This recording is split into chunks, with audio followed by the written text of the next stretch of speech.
Bueno, después de Agustina, si quieren, sigo yo. Algo. Bien, no les di las gracias. Y está fatal porque lo primero es siempre dar las gracias. Así que antes de nada, les di las gracias por la onda, por, bueno, por interesarse por el libro, por habilitar esta charla.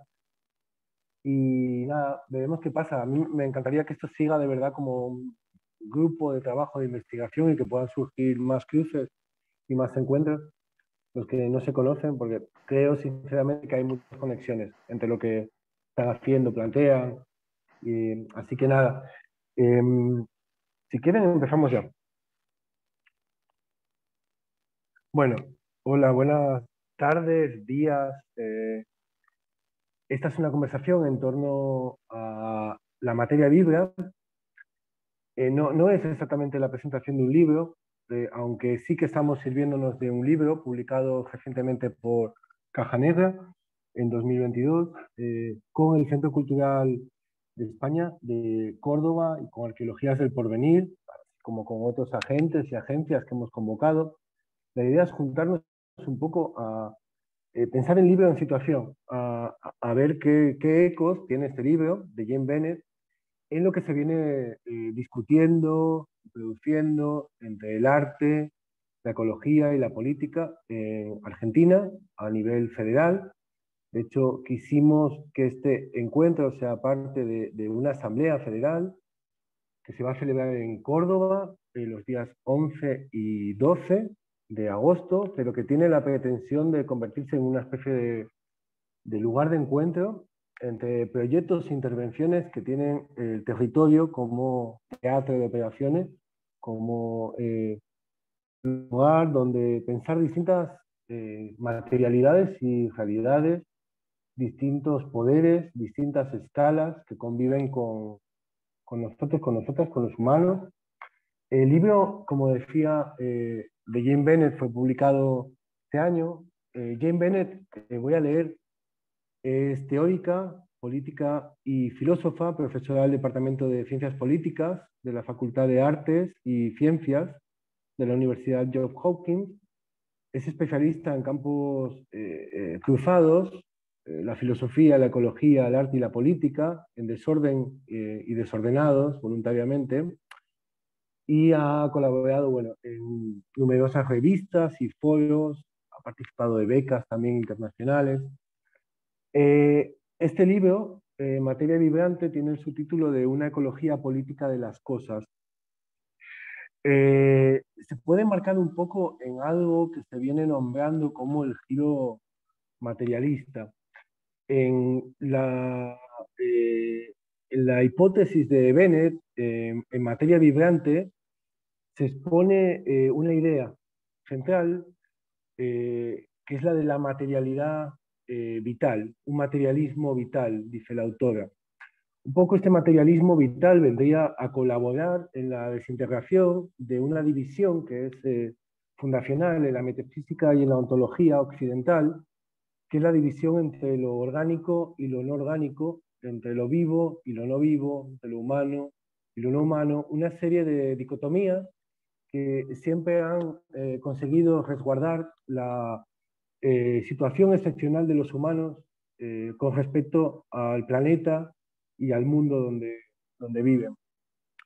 Se trata para Bennett de dejar de separar entonces taxativamente y categóricamente entre materia orgánica e inorgánica, no considerando más la materia como algo inerte o bruto, como un recurso que estaría al servicio del humano, de su voluntad de dominio.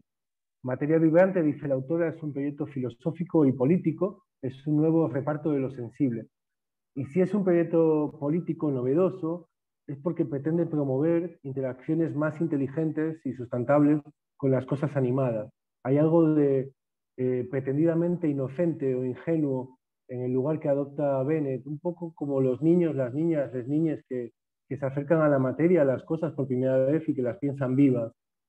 Son materias igual muy heterogéneas y muy en escalas diferentes. Son realidades materiales y entidades que hacen pasar cosas, que introducen diferencias y que producen efectos en sí mismos, no sujetos a la acción humana. Eh, Bennett es interesante además, además de por este giro materialista, porque es una persona muy atenta al lugar de la práctica artística en toda esta nueva,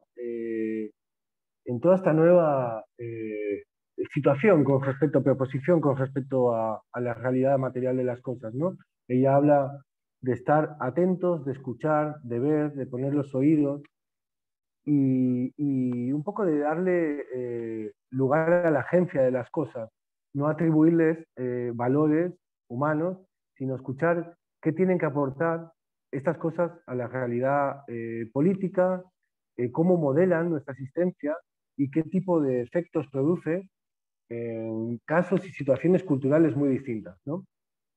Quería terminar esta breve, improvisada presentación leyendo solo un fragmento que me pareció muy interesante. La autora dice, ¿por qué reivindicar la vitalidad de la materia? Y responde, porque sospecho que la imagen de una materia muerta o completamente instrumentalizada alimenta la soberbia humana y esas fantasías nuestras de conquista y consumo que están destruyendo la tierra. Esa imagen nos impide reconocer, ver, escuchar, oler, saborear, sentir una gama más amplia de los poderes no humanos que circulan alrededor y al interior de los mismos cuerpos humanos, ¿no? Hay una idea muy interesante a lo largo del libro que sería casi que estaría en paralelo a esta pretensión de pensar una política sin sujetos, una política sin personas, una política más allá de la subjetividad individualista humana. Esa es una propuesta que ella recoge y que prolonga a lo largo del libro y que me parece que también tiene que ver con una idea que la autora propone, que es una idea de los afectos no humanos, no solo pensar en los afectos o lo que nos afecta al contacto con otras personas y otros humanos, sino al contacto con ensamblajes, grupos, conjuntos, conglomerados de cosas y de realidades materiales muy distintas. Bueno, creo que esa actitud de escuchar, ver, interrogarse, pensar en contra también de la propia disciplina, es un poco algo que reúne a las personas no humanas y humanas, grupos, colectivos, que están acá participando de esta asamblea. Los voy a presentar, las voy a presentar y vamos a escuchar qué tipo de propuesta, de intervenciones, de proyectos artísticos y políticos situados en el territorio son los que les ocupan. Les doy las gracias por acompañarnos y bueno, voy primero a presentar a Agustina Triqué, que es artista visual, está radicada en Córdoba. Nos acompaña también Jesús Antuña y Martín Antuña, que son parte de la Sociedad de Benefactores de Cañada Rosquín, que es un colectivo de Cañada Rosquín, Santa Fe. Está Dani Lorenzo también, de Casa Río Lab, en Ensenada, La Plata, y nos acompañan también Mauricio Corbalán y Piotr Roja de M7 Red en Capital Federal, radicados en Capital Federal, pero con una producción artística también como bastante federal o bastante, por lo menos, provincial. Sin más, vamos a escuchar sus intervenciones y luego la idea es poder tener una conversación y seguir un poco buscando conexiones y a lo mejor no conexiones, también lugares de diferencia en sus prácticas y en sus propuestas. Así que, Agustina, si quieres comenzar. Dale, buenísimo. Gracias, Alfredo, por la invitación y al resto de acá de los compañeros que están en esta asamblea virtual que vino como para instalarse y poder estar en múltiples lugares al mismo tiempo conversando. Un poco me parece interesante esto que va a suceder ahora en el Centro Cultural España Córdoba en unos días, que va a ser como un espacio de encuentro, y también ese intercambio que se dio con las personas de Arqueologías del Porvenir, con quien a partir de esta invitación estuvimos conversando. Entonces, de alguna manera, por otro intercambio que tuvimos con Manu y Zeta hace unos días, algunas de las ideas que voy a compartir hoy estuvieron resonando a partir de alguna conversación con él y con la gente de Arqueologías del Porvenir. Digo esto porque de algún modo creo que hay como un doble movimiento entre la práctica artística y la teoría o la lectura como un ejercicio de un ida y vuelta, que digo, de repente estamos encontrándonos acá, pero digo, siento que hay algo de un ejercicio de tomar ciertas discusiones o ciertas claves contemporáneas de lectura que están siempre resonando de algún modo con lo que hacemos. Entonces, de ahora, de algún modo, hacer este gesto de encontrarnos acá es como hacer el movimiento inverso, es como volver a responder a esas lecturas de algún modo desde estos haceres, sin pensar de una manera dicotómica, obviamente, pero sí entramado de esa manera. Para conversar, les quería compartir un trabajo en el que estuve abocada el último tiempo, ahora esperen que voy a compartir, así vamos viendo. Acá. Esperen que se los voy a poner como en full screen.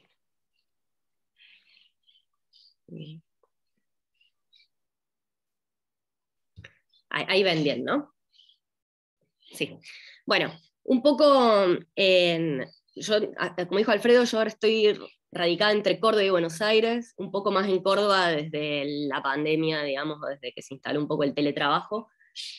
Pero lo que les voy a compartir hoy es algo que empecé a pensar a partir del 2017, un poco en una práctica que es bastante común en Córdoba, que es hacer posesiones de tierra. Bueno, en Córdoba y en otros lugares también, pero bueno, gran parte de las sierras de Córdoba, las localidades más chicas, tienen como un 70% de su ocupación territorial a partir justamente de una práctica de ocupación que no es necesariamente de la titulación de escritura o de propiedad privada tradicional, digamos, no son terrenos ni casas que estén emplazadas en terrenos que se adquieren a través de una escritura, sino que a partir de la práctica como material y concreta de habitar y de hacer uso de ese territorio, que se acceden a través de la ley ususcapión a la posesión real de la tierra versus lo que nombran de algún modo abogados locales como la ficción del título, ¿no? Como la idea del título de propiedad como una ficción y la práctica concreta de habitar como el uso real o legítimo de la tierra.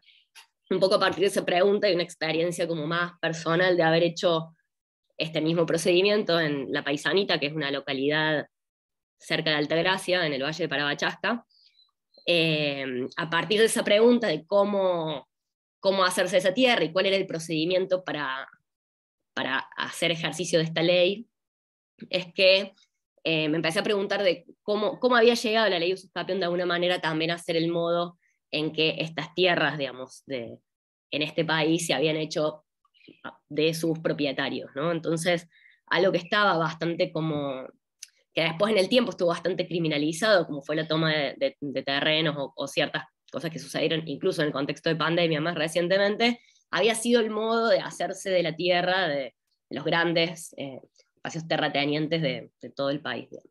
Pero bueno, digo esa pregunta que al principio era como más teórica o abstracta, o que no, más allá de esa relación más biográfica, tenía como que buscarle en qué lugar quería verlo, o de qué manera con quiénes quería trabajar en torno a esta pregunta. Y ahí fue que, si bien mi primera intuición era trabajar con un barrio que se llama Chañaritos, que es una toma de tierras en Parabachasca también, ese proceso había sucedido hace unos años y ya estaba como bastante asentado y urbanizado, podríamos decir. Entonces me acerqué al espacio comunitario, el permacultural de Villarríe, que el barrio se llama Villarrío, es otro barrio de Anisacate también, y un poco acompañando el proceso de un grupo de personas que habían tomado 6 manzanas en el fondo de este barrio, digamos, todo esto como sobre la ruta 5, la ruta provincial 5 en Córdoba, y a través como de dos procedimientos que siento que también están en este proyecto, pero que son como muy propios de mi hacer en general, que es la conversación y lo fotográfico, ¿no? Ese doble movimiento entre imagen y relato, entre lo que la gente dice y cuenta en una conversación, que tiene cierta resonancia con el método etnográfico y la entrevista, pero que también tiene como lugar a esa modulación de ese encuentro con otros que termina siendo ese espacio intermedio, donde, bueno, es un encuentro de miradas, un encuentro de palabras. O sea, los textos que vemos acá de alguna manera introducen, son fragmentos de estas conversaciones, como lo que les decía recién de la ficción del título, eso fue algo que me dijo también alguien que acompañó el proceso legal de esta toma, sobre todo con un intento de desalojo. Un poco así como para contarles un poco más, mi primera aproximación es desde lo fotográfico, los talleres participativos, estas son imágenes mías, pero que entran en diálogo con instancias de taller también. Y lo que me interesaba un poco, o que empezó a aparecer, y que apareció también de mano de la Bennett un poco ahora, es esta como cultura de la reutilización del desuso, ¿no? Como de las cosas y para qué sirven, ¿no? ¿Para qué sirven las cosas o para qué estaban, cuál era su hacer predestinado, y cuando entran en este circuito más obsoleto, cómo son reutilizadas y resignificadas en prácticas de construcción principalmente, ¿no? Cómo la construcción de estas viviendas y de estos espacios, en estas tomas de terreno, utilizan y reutilizan lo que está, lo obsoleto, ¿no? Digamos, como que de alguna manera la pregunta por lo que sirve o deja de servir es resignificada en estos espacios, ¿no? Perdón, Agus, Sí. ¿vos estabas haciendo correr las imágenes? Sí, ¿no lo están viendo? No, yo veo nada más la portada. Ajá. Bien, gracias, No Jesús. sé los demás. No, nada. Gracias. No, Jesús. deben verlo todos. Esperen, Nos habíamos voy de quedado nuevo. en la imagen de la portada. Quizás no, es que cuando está en full screen capaz que no lo hace. A ver, ahí ven pasar. Ahí sí. Ahí está perfecto, sí. Ah, bien, listo. Bueno, ahora sí vamos. Bueno, ahora se las paso un poco más rápido. Claro, bueno, esto que les decía recién. Como algunos de estos textos aparecen de estas conversaciones. Y bueno, y después claramente, bueno, hay como un interés de cómo, incluso en el trazado de esos espacios, ellas están como disputando como la construcción de un barrio sin la apertura de calles, con una organización de senderos, bueno, y estas casas que se construyen de este modo, la forma colectiva de construcción en mingas, ¿no? Que es un poco la imagen que veíamos recién. Y bueno, y esto que les decía recién, un poco la utilización y la reutilización, y esta idea como de ensamblaje, que a mí me resulta también bastante productiva para pensar estas prácticas de habitar en este lugar. Como les decía eso recién, como en el movimiento entre lo que se dice y la visualidad, o cómo se nos presentan las cosas, o cómo vemos las cosas, mediadas por el dispositivo fotográfico, sentía que había algo que aparecía y que tenía que ver un poco con esta presencia de las cosas y este uso y desuso, que me interesaba de algún modo transformarlo en un procedimiento poético, ¿no? De alguna manera que algo de esa imagen más cuidada, o de esa imagen más controlada, pudiese ser afectada también por los mismos modos de producción y de entender la cultura material de ese lugar. Y acá aparece algo, esta imagen como un poco releída en clave Bennett ahora, un poco en esta agencia de las cosas. Hay algo que sí me parece como curioso y concreto, que es que la ley Suscapión establece que para hacer uso de un territorio, tiene que estar alambrado, no con uno, sino con 3 líneas de alambre, ¿no? Entonces, el alambrado y el modo de delimitación del espacio tiene una agencia como muy concreta, y de hecho lo que se termina como documentando después en los expedientes sobre las tomas, es el estado de esos alambrados, la posesión pública, pacífica y continua de ese territorio, ¿no? Y eso básicamente la preocupación es por mantener las líneas de alambre, ¿no? Como que más allá de hacia adentro, qué se construyó cómo, el material estrella ahí que termina como permitiendo asir o volver legítima esa toma, es el alambre agenciando esa delimitación, ¿no? Bueno, un poco lo mismo estas imágenes. Y bueno, y un poco en esto que les decía recién, de pensar cómo se utilizan o cómo se piensan estos lugares, y sentir esto de la cámara fotográfica analógica de gran formato, como venir de esa tradición. Digo, a mí me interesa no tanto por el resultado, sino por el procedimiento y la temporalidad que propone el trabajo con este tipo de imágenes, o sea, con este tipo de cámaras. Sentía que había como una distancia, ¿no? Entre la manipulación de estos materiales, como tan ascéticos, tan cuidados, tan sensibles a la luz, y lo que pasaba efectivamente en este lugar, ¿no? Entonces, un poco a partir de ese encuentro y esa conversación, apareció la posibilidad de hacer un taller que se llamó Alquimias de la Imagen, que sucedió en el mismo espacio comunitario, este espacio, porque además, bueno, esta toma tiene unos espacios delimitados de vivienda y hay 2 lotes que ocupan el espacio del permacultural. En ese espacio es que, bueno, donde está esta bibliodera, que es como una biblioteca dentro de una heladera, que es un espacio para infancias. Bueno, esta imagen es medio ahí también. Está avanzando, ¿no? Ahora sí. Va, ok. Bueno, un poco esto que decía los alambres. Y bueno, y un poco en ese marco fue que entonces propusimos trabajar en una dinámica de taller, pero que de algún modo habían como múltiples imágenes y múltiples iniciativas, sobre todo por la amenaza de desalojo que empezó a circular, que había tenido un momento en el 2017, pero que se reactivó en algún momento del año pasado, de una, bueno, es larga la historia, no viene al caso, pero bueno, de repente se reactivaron los pedidos de desalojo. Entonces, en el marco de eso y pensar de qué manera construir conjuntamente imágenes, más allá de las campañas que se venían generando desde otros lugares, como los carteles del derecho a la tierra y demás, de qué manera podíamos como llevar a trabajar desde la materialidad propia de ese lugar la construcción de algunas imágenes. Entonces, hay un montón de imágenes más acá.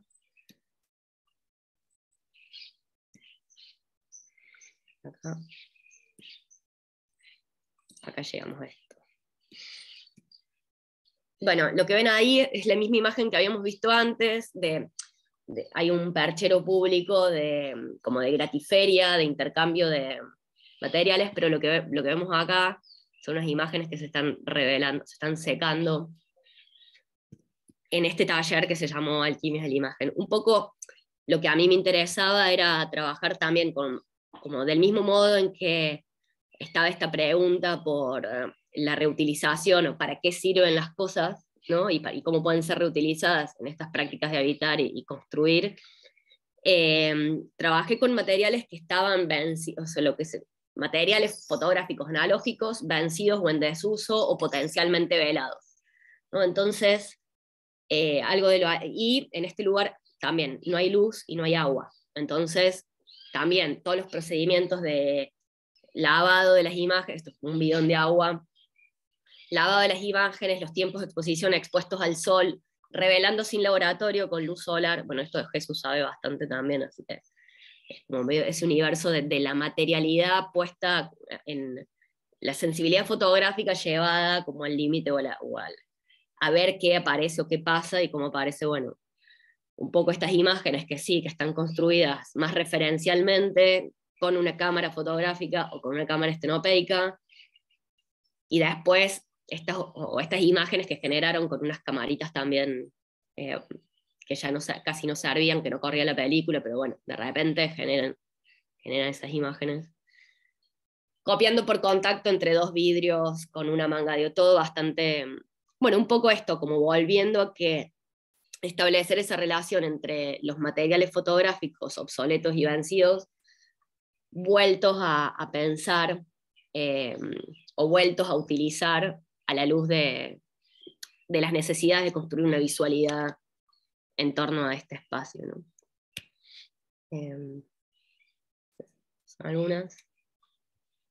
Y bueno, y obviamente la agencia misma de los elementos, los químicos vencidos, el papel vencido, la luz, la no fijeza y la no permanencia de la imagen, también como imágenes que después mal fijadas que se terminaban evanesciendo, ¿no? Todo esto que es como bastante visitado desde las prácticas fotográficas, llevado un poco a la pregunta por el uso de las cosas, ¿no? El uso, el desuso y para qué sirven o para qué potencialmente pueden servir.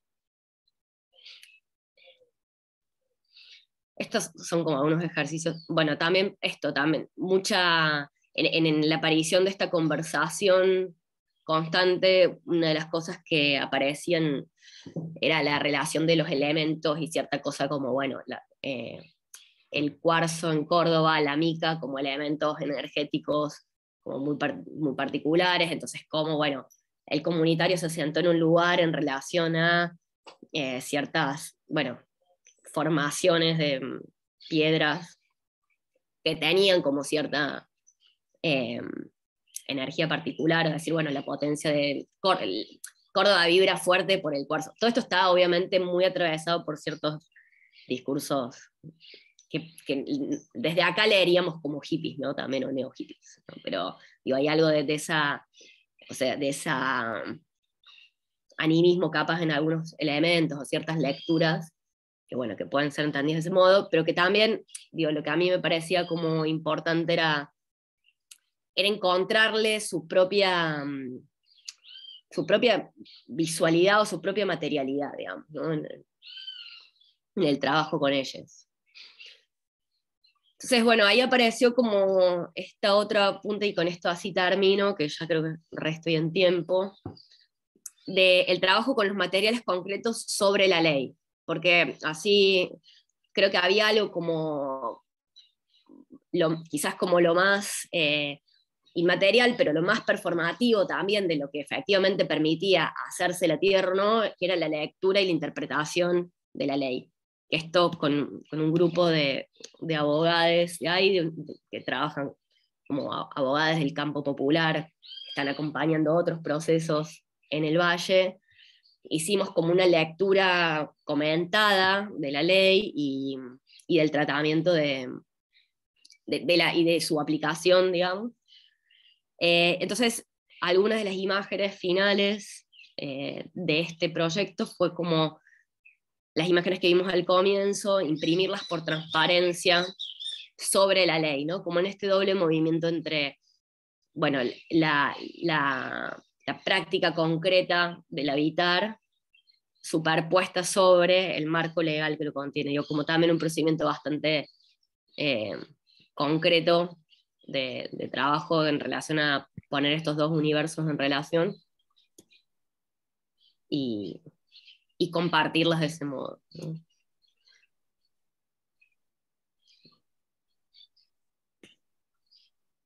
Están todas. Veo que con eso estamos así ya después conversando. Gracias, Agus. Me quedo pensando, no quiero dejarlo pasar para que lo retengamos y que luego a lo mejor se convierta en una pregunta, ¿no? ¿Qué proceso histórico de aculturación hemos vivido que decir o pensar que las cosas tienen agencia, que las cosas inanimadas están animadas, es decir que uno es hippie, ¿no? ¿Por qué parece que tenemos que dar explicaciones cuando pensamos que las cosas son flujo de materia, flujo de energía, movimiento, ¿no? ¿Qué ha pasado, no? ¿Qué nos ha pasado? Bueno, lo dejo ahí picando. Gracias, Agus. Y no sé si Jesús, Martín de la Sociedad quieren continuar. Dale. Bueno, también vamos a compartir algunas imágenes. Somos un grupo conformado en su mayoría por artistas de Cañada Rosquín, que es un pequeño pueblo de Santa Fe, en la ruta 30, por la ruta 34, la ruta nacional 34. Actualmente tiene alrededor de 6.000 habitantes, y quienes conformamos el equipo somos en su mayoría, bueno, Martín es mi hermano, pero somos amigos desde siempre. Y bueno, después se sumó Lilen, que es de Magiolo, del sur de la provincia de Santa Fe, con quienes venimos trabajando hace tiempo, y tomamos también nuestro espacio de trabajo, nuestro territorio de trabajo en Cañada Rosquín. Creo que hay dos grandes como plataformas de trabajo que tenemos. Por un lado, como el archivo, como una cuestión amplia. Después, en todo caso, podríamos ir pormenorizando ahí. Estamos hablando de comunidades que no tienen grandes archivos propios, que no tienen instituciones, ¿no?, de conservación. Entonces hay archivos, la historia de los pueblos se va conformando en pequeñas instituciones o en pequeñas casas de familia, ¿no? Entonces, ahí en esa cuestión de trabajar con archivos, pero también de trabajar con los relatos orales, ¿no? Que podríamos pensarlo como una plataforma dentro de esos archivos, y también, algo que incorporamos en el último tiempo, es con tecnologías en desuso que son propias de la región, ¿no? Voy a pasar a compartir pantalla para mostrar algunas imágenes. Creo que están habilitados para compartir. Si no es así, Ahí ven.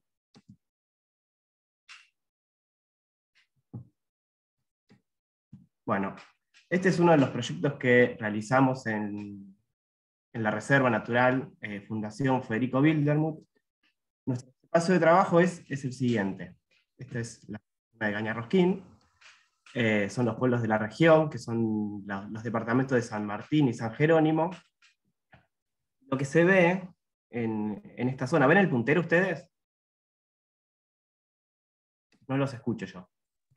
sí, se ve muy lo bien vemos. cuando mueves. Sí. ¿Sí?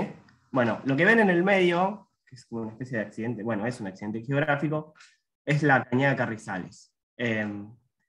Si pueden ver, todas las demás regiones están marcadas como por el color verde y por una división en hectáreas, y esta zona, ¿no? Tiene sus especificidades, sus diferencias. Lo que sucede justamente es que es una cañada, estas son grandes canales, grandes lagunas que cruzan la región, por lo cual históricamente no ha podido ser utilizada por el modelo extractivista. Es decir, nunca hubo producción ni de soja, ni de trigo, ni de maíz en la región, ¿no? Lo cual hace que sea una zona, bueno, primero no trabajada o no demasiado trabajada, solamente hay algo de ganadería, pero también en donde hay mucha presencia de animales, como pumas, aguaraguazú,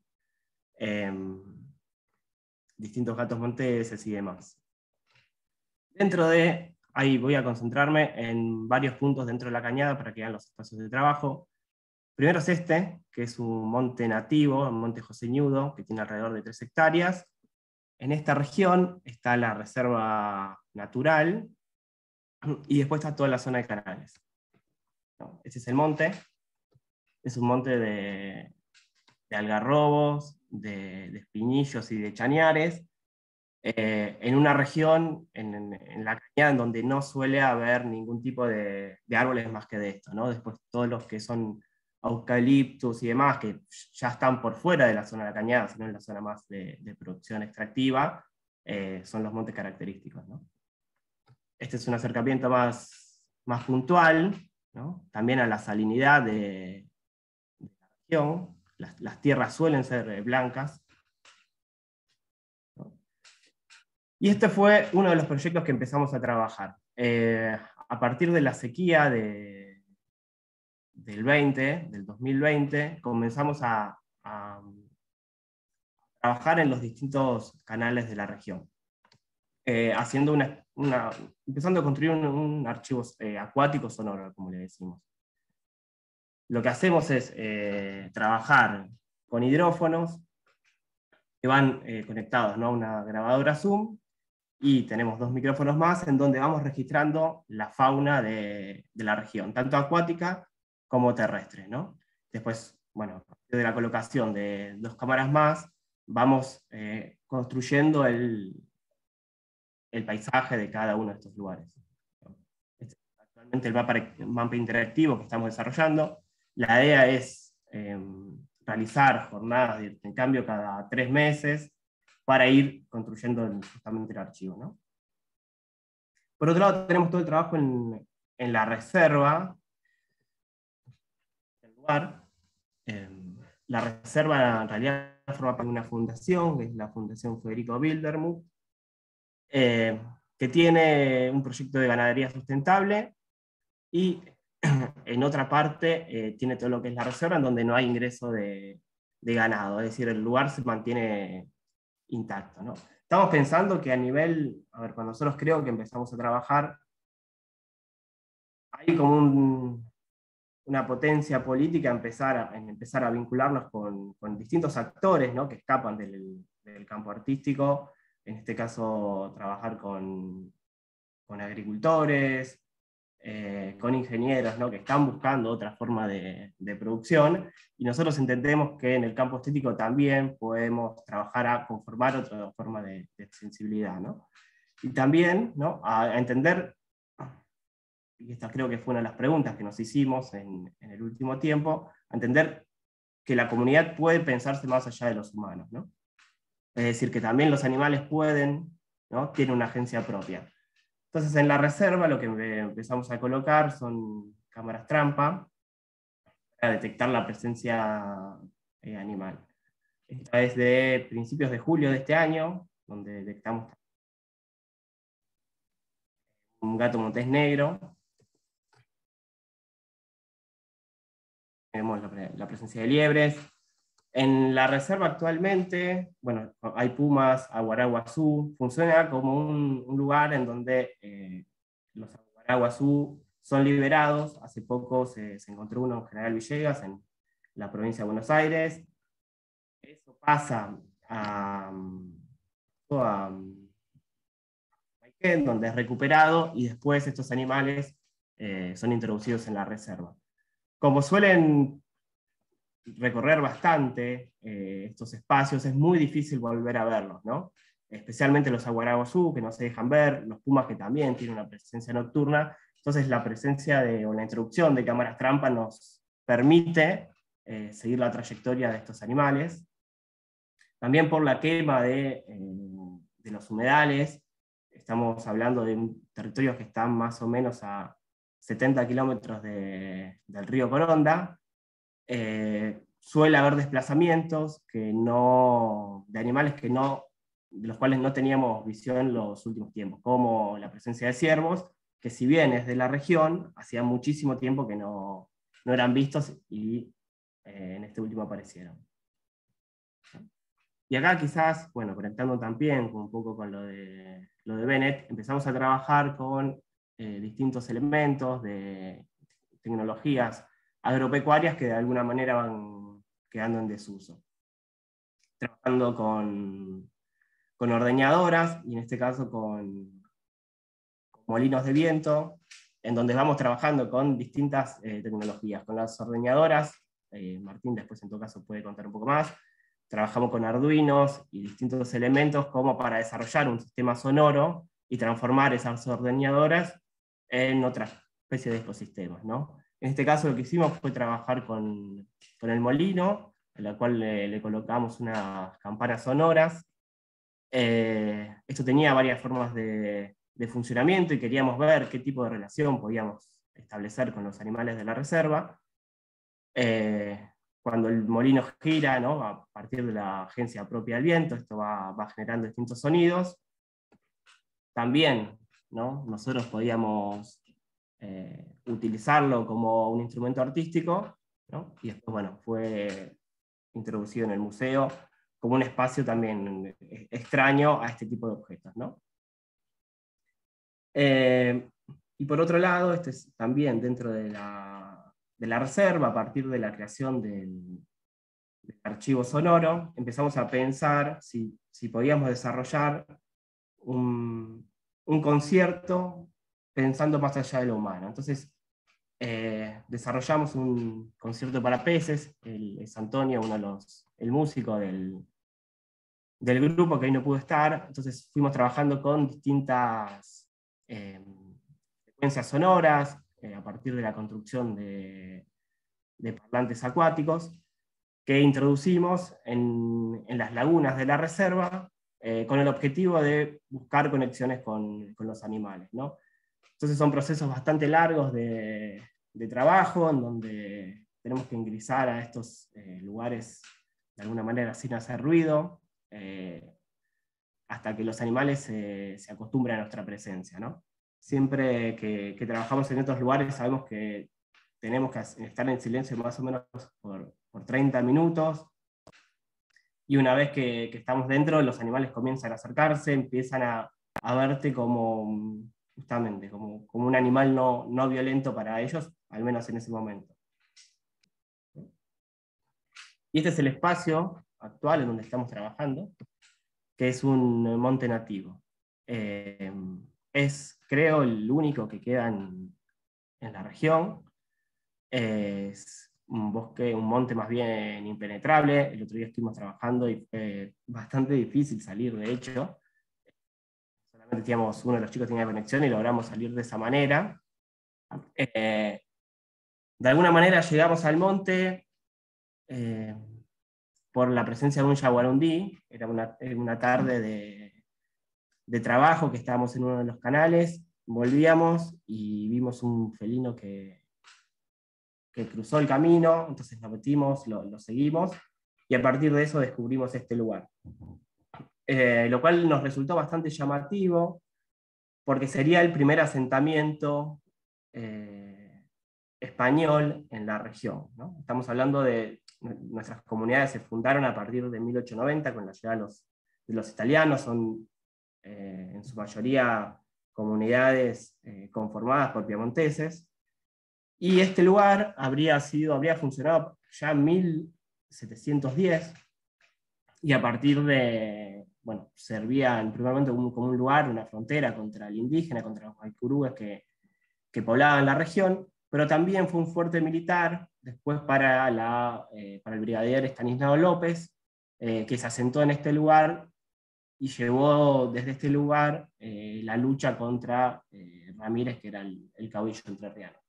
De esto no quedan vestigios, no queda ningún tipo de... Primero queda muy poca historia, y no hay rastros arqueológicos o materiales que podamos construir, entonces, perdón, que podamos encontrar, entonces de alguna manera tenemos que construirlos, ¿no? Esta es siempre una pregunta que nos hacemos, ¿no? Y de alguna manera, bueno, habría que pensar cómo articularlo, ¿no? Con el pensamiento material que nos reúne hoy acá, ¿no? Siendo que en estos lugares no ha habido un acercamiento histórico importante, no es posible hoy, al menos no contamos con los fondos como para desarrollar un acercamiento arqueológico que nos permite encontrar las ruinas, ¿no? Entonces, de alguna manera, tenemos que ficcionalizar ese archivo. ¿Nada de trabajo? Sí, yo creo que, bueno, hola a todos. Yo creo que en parte lo que hay es que esas zonas, como decía Jesús, como que no suelen ser consideradas para tener un acercamiento estético o artístico. Siempre son zonas que se miran con un fin solo de la producción, del extractivismo, entonces no hay ahí un acercamiento eso artístico, y suelen ser como medio zonas también olvidadas, esto que fuimos reconstruyendo de la historia de este fuerte, que a nosotros nos llamó la atención porque en uno de nuestros viajes hacia la Cañada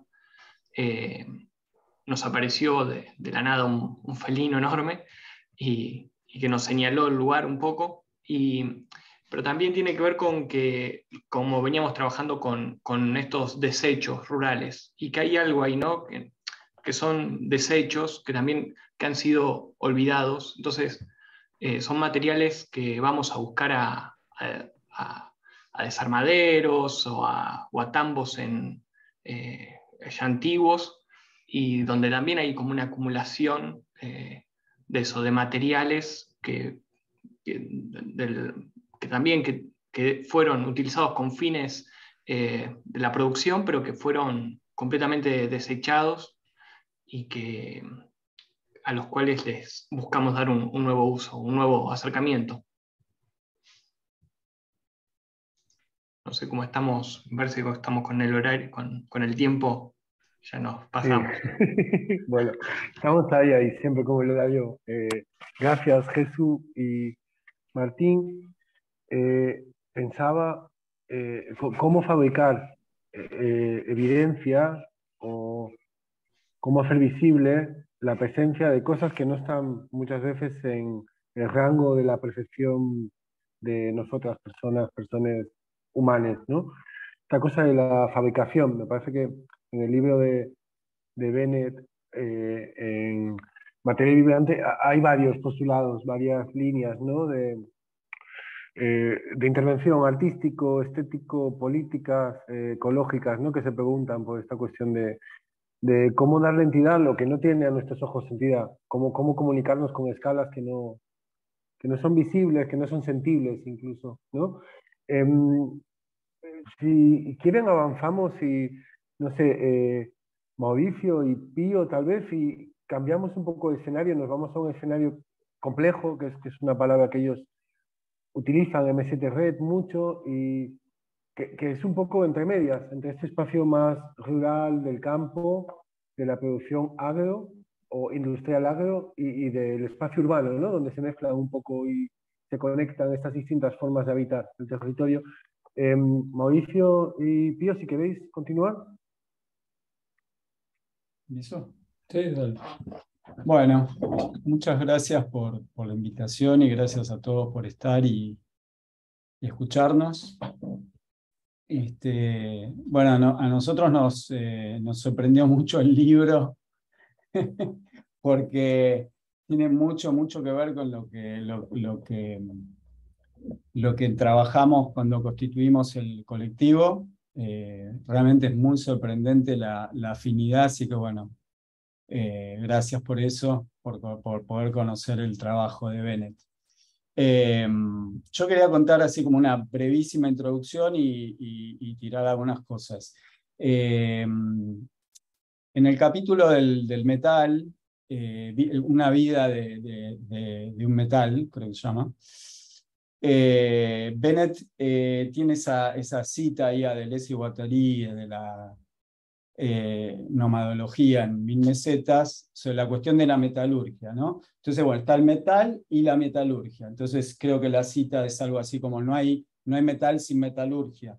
Y cuando dice metalurgia, dice esa composición geológica, humana, técnica, etc. Hay una composición, la metalurgia es una composición. Nosotros salimos de la Facultad de la Arquitectura, digamos, en el coletazo del último modernismo.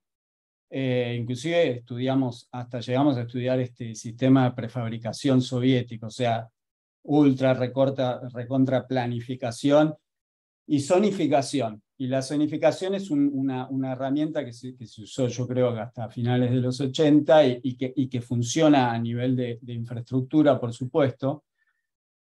Que es la división del trabajo, de las labores y de los materiales en el espacio, ¿no?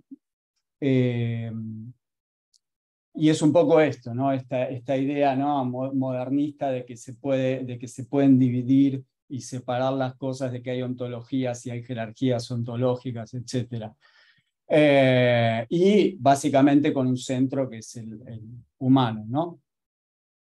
Pero cuando nosotros nos acercamos a la ciudad, primero nos dimos cuenta que no era muy claro que era una ciudad y que no era una ciudad, pero básicamente que las herramientas del diseño, o sea, de la voluntad humana sobre la materia, si querés ponerlo así provisoriamente, y la idea de la planificación y la división, o el dualismo, por un lado, y la posibilidad de la división de las materias, ¿no? La división del trabajo, o la división del trabajo de la labor de la materia, si querés así. Entonces, una de las primeras cosas que vimos, o que nos llamó, o sea, una cosa en la que estábamos metidos en realidad, porque vivíamos ahí, es la cuenca del Matanza de Riachuelo. Voy a contar muy rápido algunos problemas de eso y otra cosita más.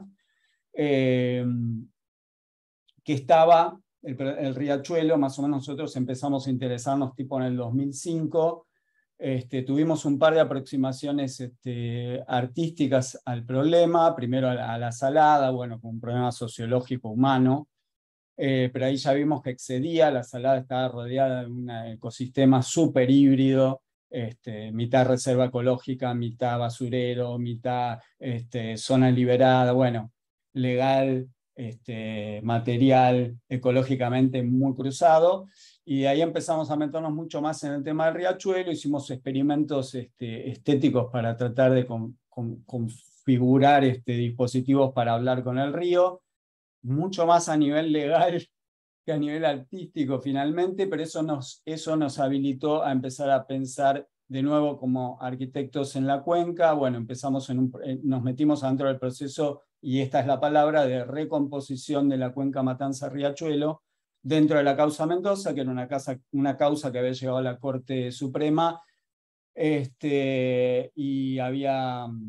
y su evolución había dado la responsabilidad de los 3 estados, ¿no? El nacional, el local, el provincial. Y se había producido este gran evento político de la recomposición, que era un lío, porque aparte no había información, no se sabía, y nosotros teníamos todos fragmentos. Trabajábamos por ahí en los barrios, en las villas de asentamientos, pero también nos interesaba qué estaban haciendo, qué sé yo, los tipos que medían la contaminación, o nos interesaba Beatriz Mendoza y su problema de su plomo en su sangre. Bueno, teníamos todos esos, y entonces la palabra composición es la que nos permitió meternos ahí. Y la materialidad del riachuelo realmente tenía que ver para nosotros con eso. Bueno, hicimos un trabajo técnico finalmente, lo cual fue bastante interesante porque salimos como de una cuestión muy urbanística tradicional. Para entender eso pasamos por la esfera de lo estético para tratar de adecuar una sensibilidad a una serie de requerimientos muy heterogéneos que no sabíamos cómo organizar, y finalmente terminamos trabajando en el problema técnico dentro de la causa. Y trabajamos en este doble orden, ¿no? De estar con las patas en el terreno y con otras patas en el problema de los datos y las organizaciones y los marcos jurídicos, etc. Y ese mapeo era básicamente organizar esa dispersión, esa materialidad inasible que era el riachuelo, que no era geográfica, que no era ecológica, que no era técnica, que no era urbanística, que no era nada, y era todo. Entonces, bueno, trabajamos ahí en las plataformas de información, con las organizaciones territoriales, con la autoridad de Cuenca, con algunas organizaciones civiles que estaban metidas en el problema, y otras organizaciones del Estado, o de otros organismos del Estado. Pero me parece que ahí hubo una clave para nosotros, que fue pasar de la idea del diseño, pasando después por la idea, si querés, de dispositivo artístico, hacia la idea de composición. Yo creo que en ese problema nuestro de tratar de entender lo urbano, de meramente tratar de entender el lugar donde estábamos habitando, nos dimos cuenta que la cuenca estaba totalmente distribuida en toda la ciudad, por el tema del uso del agua, el tema de los efluentes, el tema de la disposición de los residuos, etc. Y llegamos a esta cuestión técnica a través de la palabra composición o recomposición, que nos pareció en ese momento que 2 cosas nos pareció. Por un lado, que hacía cuentas mucho más claras con la materialidad, hacía cuentas más claras con lo inasible, que era la materia, que era la cuenca, y nos permitía salir de la esfera antropocéntrica del diseño, de la planificación. También nos permitía salir de cierta esfera estética que a veces hacía referencia a sí misma, y llegamos ahí. Y otra de las cuestiones que para nosotros era de gran interés, y en ese sentido el libro de Bennett es muy, muy cercano, es que cuando empezamos a entender un poco este universo de cosas que daban vuelta, nos dimos cuenta que un modelo que nos servía mucho para pensar era la idea de red, que en ese momento estaba muy, ¿no? La idea del actor red con Bruno Latour. Leímos mucho eso para tratar de organizar todas esas cosas dispersas. Que por otro lado nos dimos cuenta que las organizaciones territoriales y las organizaciones del Estado también trabajan con ese tipo de modelo, a veces lo llaman de otra forma. Entonces ahí teníamos otro modelo interesante, ¿no? La idea de la red, que es la idea de la relación. La materia es relación. La materia es composición. Y yo cierro acá con una pequeña cosita más. Se nos ocurrieron después un montón de polémicas para plantear, pero por ahí o las toma Mauricio o aparecen después, pero yo quería decir, eso fue entre el año 2005, 2010, 2013. todo ese trabajo en un montón de instancias y el trabajo técnico duró un montón de años, con diferentes organizaciones de la sociedad civil y con organismos del Estado. Y en el año 2020 tuvimos otro escenario completamente diferente, que es un trabajo trabajo de integración en equipos conceptuales y técnicos del centro de aislamiento en Tecnópolis, el centro sanitario COVID-19 en Tecnópolis.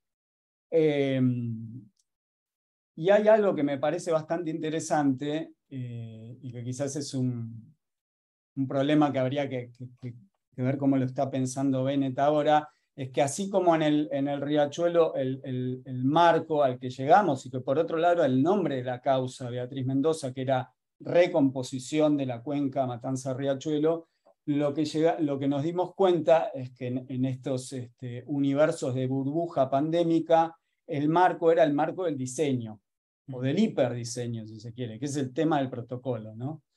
Donde la materia, todo lo contrario de aparecer determinada, se volvía invisible.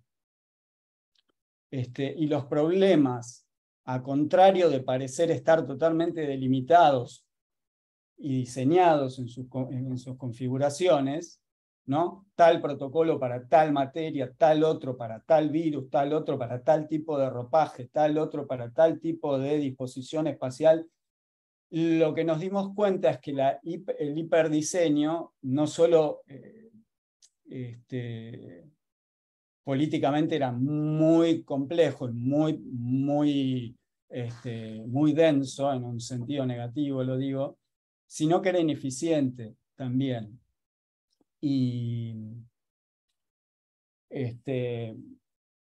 cierro con esto. Y lo que tuvimos la suerte es de encontrarnos, en realidad ya veníamos trabajando con gente de UNSAM y del Colegio Secundario Técnico de la UNSAM en San Martín, que con el grupo habíamos trabajado varias veces en la cuenca del Reconquista. Tuvimos la suerte de encontrarnos con esta gente. Y lo que se planteó es un experimento excepcional dentro de la pandemia, que fue tratar de cruzar transversalmente a nivel político todos esos protocolos. No voy a contar todo el trabajo que hubo adentro de Tecnópolis, solo lo que voy a decir es que, por suerte, si bien nos enfrentamos con una materia, por eso digo esto que es algo para plantearle a Bennett, ¿no? Con una materia que se mueve en burbujas hiperdeterminadas e hiperdiseñadas, que generan muchas veces muchísimo más caos del que pretenden circunscribir, que están totalmente determinadas y controladas y que al mismo tiempo dejan espacios gigantes que se vuelven invisibles para el radar, pero que son espacios totalmente liberados. Pero bueno, el trabajo terminó con una asamblea que organizó el equipo. Nosotros solamente aportamos algunos conceptos y algunas herramientas técnicas. El equipo de Mario Escalante, con una especie de asamblea bastante horizontal, donde el equipo médico, el equipo de enfermería, el equipo técnico, el equipo legal, el equipo político, pero sobre todo los usuarios, que se llamaban destinatarios, participaron en una especie de proceso de brainstorming colectivo para entender los problemas y las soluciones que se habían encontrado. Y bueno, nada, ese es el tipo de escenarios en donde nos movemos, y creo que esas dos palabras, recomposición e hiperdiseño, podrían generar una especie de marco de los problemas con los que nos enfrentamos. Sí, yo quería agregar algo muy breve para la descripción que hizo Pío, que el libro a nosotros nos impactó, por un lado, porque hay una serie de descripciones hay de imaginación política que tiene el libro que nos es muy afectuosa, en el sentido de que pasamos por ese problema de imaginación política, pero lo hicimos en una clave local, ¿no? El libro de Bennett tiene algo de que no asume, o asume su localidad, pero de una forma como si no tuviera, como si hay un plano que estuviera dado, ¿no? Entonces, no sé si leyeron esa parte del corte de electricidad, de un apagón muy grande que hay en Canadá y Estados Unidos. Es bastante buena la descripción que hace, que a ella le sirve para justamente, es parecido a lo que contaba Pío en relación a cómo es un escenario complejo, ¿no? Tipo que tiene muchas dosis de indeterminación, tiene una composición de actores y agencias en las cuales la causa y el efecto se suspende, o incluso se vuelve reversible e irreversible. Ella ahí describe muy bien esta idea que aparece de la electricidad, de que el corte de electricidad en realidad se produce porque la energía tiene una vitalidad que le es propia, y que ella, antropomorfizando un poco la energía, ¿no?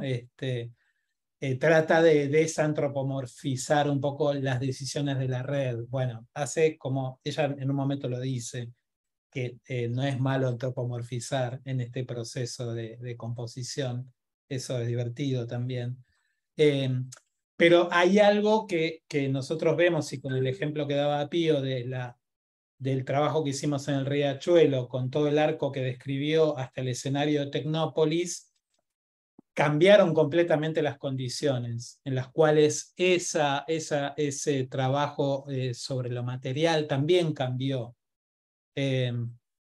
Entonces, el libro de Bennett tiene algo de que hay unos planos que pareciera que faltan, tipo hay un plano geopolítico que parece que falta en ese trabajo sobre la materia, ¿no? Que tiene algo como universal, no neutral, pero tiene algo de, bueno, esto tipo cuando hay un corte de electricidad en cualquier lugar pasa algo parecido, y me parece que ahí hay algo a trabajar para nosotros. Cuando nosotros estábamos haciendo lo del Riachuelo, había otras investigaciones en curso que precisamente tomaban este análisis material. Las que nosotros mirábamos en ese momento era el análisis de exportación de nutrientes del complejo sojero que hacía un ingeniero agrónomo llamado Walter Penge, se llama, sí, perdón, búsquenlo, el material está en la web, y de un personaje que se llama Francisco Damorortu, que trabaja sobre todo el flujo sedimentario de los ríos Paraná, Bermejo, bueno, tipo del estuario del Río de la Plata, y con hipótesis bastante desafiantes a nivel de pensar que hay un sistema de conocimiento a través de observaciones prácticas de lo material, de los flujos de agua, que rivalizan con lo que él llamaba en ese momento la ciencia hidráulica. Bueno, todo esto solamente lo digo para pensar que hay un materialismo local, que ya viene trabajando. Eso lo digo en relación al libro de Bennett, y que quizás es un problema de composición particular, y estábamos pensando hoy con Pío si realmente esta idea de que hay un materialismo local tiene algo gracioso, tipo en relación al materialismo de la izquierda en la década del 60, que era internacional, si hay un materialismo local, bueno, ¿qué vectores de imaginación política hay que pensar ahora, ¿no? A nosotros nos pasó que entre lo del Riachuelo y lo de Tecnópolis cambió completamente el escenario, las categorías no las podemos dar por sentadas, pero el libro de Bennett es altamente estimulante porque incluso nosotros queríamos o queremos hablar con ella, si es posible ese diálogo, porque hay mucho para trabajar en la imaginación política de la materia, ¿no? Incluso hay conexiones, yo diría, a nivel americano, ¿no? Un poco Bennett trata de pensar a través de ¿cómo se llama el poeta? Whitman. De Whitman y Thoreau, ¿no? Esta relación con la democracia de las cosas de un Estados Unidos anterior a su primer revolución industrial. Y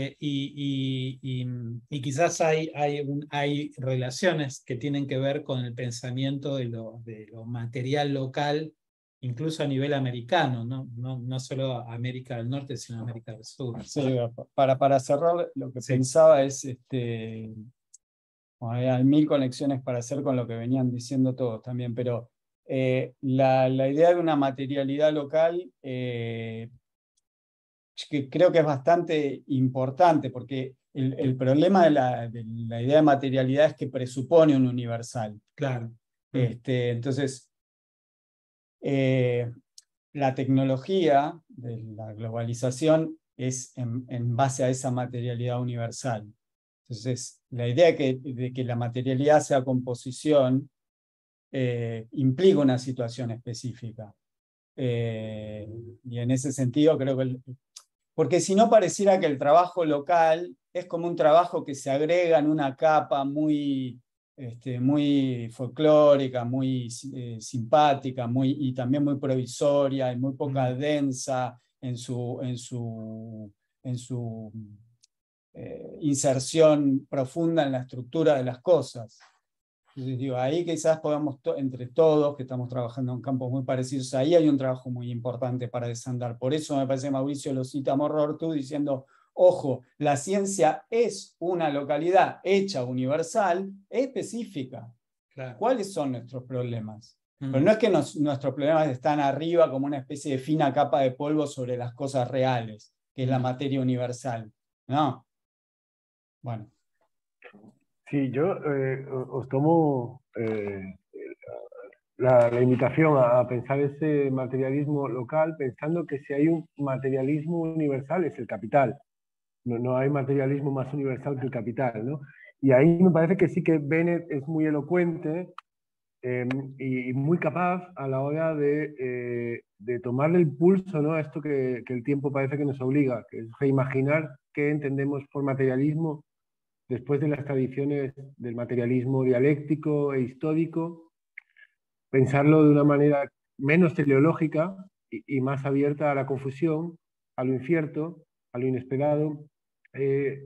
Nada, ahora le doy la palabra a Dani. Quería recordar una cosa que hablando un día justo con Mauricio y con Pío del materialismo me decía, que es que el materialismo es la situación de estar rodeada de un montón de cosas, en medio de un lío de cosas, de un exceso que es incomprensible, inasible, y que por eso la fabricación tiene que darnos, o el diseño, o el arte, la estética, la producción de artefactos culturales tiene que darnos una pista, ¿no? En esta dispersión total que vivimos, que sentimos. Dani Lorenzo es artista visual también y es parte de Casa Río, que es otro proyecto muy relacionado, muy vinculado a un territorio en concreto. Dani, si quieres, te escuchamos. Dale. Bueno, primero agradecer a Alfredo, a Nemo, que también me contactó en algún momento, y a Casanegra, y acá a los compañeros, que también, escuchándolos atentamente, muy interesante también encontrar todos los vínculos, ¿no? Lo que decía también Pío recién, muchas cosas que resuenan en común. También esto último que discutían los chicos, yo cuando leía, no lo leí completamente el libro, pero leí varios capítulos, y me preguntaba un poco también de la relación de todo lo que ella plantea con nuestro territorio, también con el sur, ¿no? Que bueno, es algo que pasa en general con estos teóricos del norte, ¿no? Que dialogan entre los mismos autores del hemisferio norte y que a veces decís, bueno, che, a ver, es interesante, pero a veces, no sé, como ese ejercicio de venir un poco al sur, tal vez. En ese sentido, me parece súper interesante este encuentro, y también este encuentro que vincula una teoría filosófica tan compleja, con prácticas territoriales que están trabajando desde otro lugar. Bueno, yo estoy acá como Dani Lorenzo, pero soy parte de Casa Río, como bien decía Alfredo. Casa Río es un grupo, un colectivo que tiene su sede, su casa en Punta Lara. Punta Lara es como un barrio, tiene como casi una entidad de ciudad, pero es un cacho de Ensenada, que está pegado a Berizo, que es una zona ribereña de acá, que antiguamente era el puerto de La Plata, era parte de la ciudad de La Plata, pero bueno, actualmente, hace un tiempo, se separaron y tienen su autonomía. Punta Lara es un proyecto de balneario que sigue siendo un balneario muy popular. Casa Río está instalada ahí la casa, pero su espacio de trabajo es mucho más grande. En este momento, voy a compartir pantalla.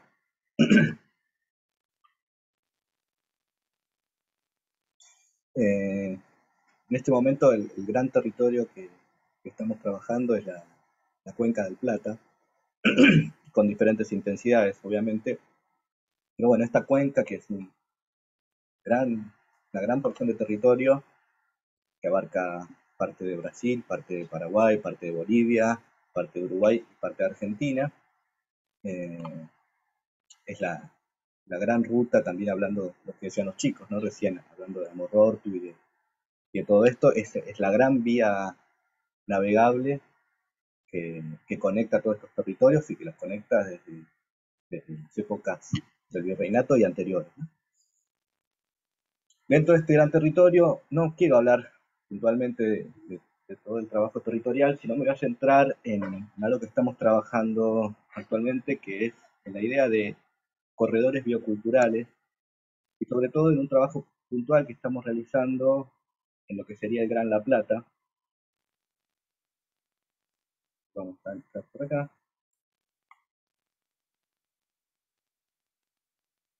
Nosotros estamos dentro de un programa internacional que está trabajando toda la Cuenca del Plata, pero en la pandemia tuvimos que volver a lo más cercano, y volvimos a lo que sería el Gran La Plata, y en ese lugar empezamos a trabajar en lo que un poco nosotros denominamos a priori el anillo biocultural del Gran La Plata, que es un territorio que ocupa gran parte de la ciudad de La Plata. Quienes no conozcan La Plata, es una ciudad planificada, acá está un poco velada, no se llega a ver muy bien. Es una ciudad planificada de hace 140 años más o menos. Fue pensada para ser la capital de la provincia de Buenos Aires. Es una grilla estructurada, es un cuadrado cuando se mira en el mapa. Pero bueno, se planificó ese cuadrado y de repente la ciudad se fue expandiendo. En nuestra investigación empezamos a pensar en qué pasaba en esa zona de interfase que conecta la ciudad de La Plata con los territorios rurales, plenamente rurales, ¿no? Y encontramos algunas zonas que nos interesaron mucho, y en las cuales empezamos a encontrar conexiones. Encontramos la zona que podríamos decir esta, que es el anillo productor de frutas, flores, vegetales. Es parte del cordón frutihortícola del Gran La Plata, que genera gran parte de los vegetales que come toda la región. Lo que uno compra en la verdulería, mucho está producido ahí. Por otro lado teníamos el arroyo del Pescado y la cuenca del arroyo del Pescado, la zona más ribereña, que tiene la isla Santiago, la isla Paulino, todo lo que es la parte productiva, que es un sector productivo de los talas, que es la parte ribereña, y después la parte de la reserva de Punta Lara, que cerraría ese círculo y ese anillo por el otro lado. Y algunas cuencas de arroyos que atraviesan también la ciudad, cosas menores. Esta zona, cuando un poco un ejercicio que hicimos fue empezar a dibujar, nos reunimos, fue un momento interesante, decir, bueno, a ver, empezar a buscar zonas y empezar a nosotros poder definir territorio, definir regiones. Uno se maneja con los mapas y con las cartografías y muchas veces los territorios están definidos por algo, cuestiones políticas, por cuestiones climáticas, regionales, lo que sea, pero también se pueden definir y en esa definición uno va construyendo una identidad. Hay un ejemplo que también nos resuena, que es la República Unida de la Soja, que es una zona que delimitó una empresa Singenta, que es una zona que abarca gran parte de lo que yo les mostraba de la Cuenca del Plata, pero lo llamaron la República Unida de la Soja y estaba en todos los bidones del agroquímico que hacía Singenta. Bueno, lo nombro como ejemplo, pero nosotros empezamos a definir otra zona que tenía nuestros intereses. En esa zona encontramos muchas prácticas que nos interesaban, como las prácticas agroecológicas o de producciones artesanales y comunitarias. Esto también me resuena un poco a lo que decía Agustina, de todo ese trabajo con la comunidad. Bueno, esas fueron algunas conexiones que nosotros encontramos y empezamos a desarrollar videos, entrevistas, ir al territorio, encontrarnos con las personas, recorrerlo, ¿no? Porque también es una región muy grande, y en ese recorrerlo también empezar a dejarse permear por el territorio y empezar a encontrar otro tipo de conexiones que están atravesando el territorio. Quería nombrar una conexión que es un principio de investigación que es algo que descubrimos. Lo de agroecología medio que ya lo conocíamos y lo fuimos a buscar sabiéndolo, pero en el territorio nos encontramos con otras cosas súper interesantes, que me resonaban un poco cuando leía lo de Bennett, que es una práctica que se está haciendo. Voy a acercarme en el mapa, ya lo voy a encontrar, a esta porción, acá, que es un bosque que está en este anillo, que está dentro del cordón frutiflorhortícola de Gran La Plata, que es un bosque que fue un proyecto forestal, es un bosque de eucaliptus, una empresa que fundió y se lo quedó el Estado provincial. El Estado provincial no sabe mucho qué hacer con eso, entonces se lo dio de comodato a un club, que es el Club Vasco de la Ciudad de La Plata. Entonces uno llega a este lugar y hay vascos en un bosque de eucaliptus en el Gran La Plata. Hay un conjunto de vascos que están cuidando este territorio. Y lo que descubrimos cuando nos acercamos a este bosque es que las personas que están cuidando el lugar empezaron a tener una práctica de cuidado y de restauración del ambiente con plantas nativas, porque encontraron que en este bosque había muchas de una mariposa que sí, ¿verdad?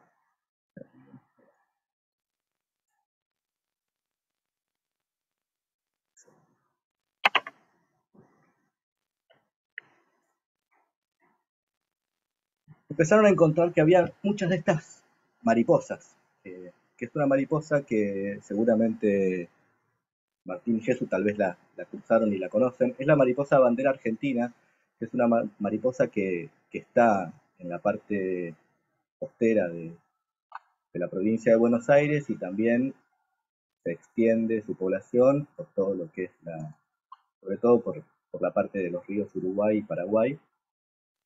Estaba este gráfico que me interesaba mostrar eso. Entonces estos vascos que ocupan un bosque, que cuidan un bosque abandonado, empezaron a detectar que había de estas mariposas y empezaron a trabajar con el coronillo. El coronillo es un árbol que hace agencia con esta mariposa. La mariposa pone los huevos sobre la hoja del coronillo y la pone específicamente sobre ese árbol, porque es un árbol que no es de hoja perenne y que la hoja no se pierde. Y las larvas comen ese árbol. Y un poco la pérdida de ese árbol en esta región ha hecho que baje la cantidad de mariposas. Entonces empezaron a plantar más árboles de coronillo. Por acá tenía una foto del árbol de coronillo. Acá está, un arbusto, es una planta espinosa. Algunos se hacen más grandes, podrían ser tipo árboles. También es parte de toda esta vegetación que atraviesa esta zona y que llega hasta también las costas. Tal vez los chicos también conozcan los árboles como el tala o el coronillo mismo, que son estos árboles espinosos, que tienen estas larvas. Ahí hay un poco el detalle del coronillo y la larva de la mariposa esta nacional. Esta foto de estas larvas que son gustosas. Entonces, que es el rojo pulsó y después de los colores de la bandera argentina, la mariposa. Pero bueno, nos resultó súper interesante encontrar esta conexión. ¿Por qué? Porque en el anillo este que nosotros empezamos a trabajar, también encontramos que un poco de lo que están restaurando en esta zona es parte fundamental del ecosistema de toda la región, y también se está trabajando mucho en lo que es la reserva de Punta Lara, la reserva provincial de Punta Lara, donde hay un montón de estas mariposas y donde hay un montón de estos árboles, y también en toda la zona de la costa ribereña, donde se está trabajando y se cuidan un montón los coronillos. Entonces, esa conexión, que fue una conexión que nosotros no la teníamos, no la conocíamos, nos pareció algo muy interesante para trabajar y ver cómo unos vascos con unos mariposas, con unas personas que viven en la ribera, de repente están todos conectados, generando esas conexiones a través de la mariposa. Esa conexión, quería contarles por un lado, no quiero extenderme mucho más. Lo que les voy a mostrar un poco también para que vean el trabajo de Casa Río, es lo que hicimos el año pasado, en esta idea de trabajar sobre lo biocultural y el anillo biocultural. Hicimos un festival en las costas, por acá, en la costa de Berizo, en una quinta, donde se produce agroecológicamente vino de la costa, de acá, donde hicimos un encuentro con muchas personas de estas comunidades. Fue como un cierre del trabajo. Vinieron personas del cordón frutícola, del arroyo del pescado, de diferentes regiones. Me voy a poner segundos.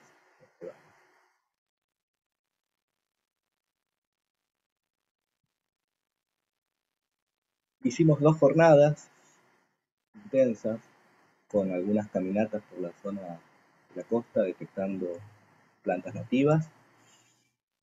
También se hicieron talleres para,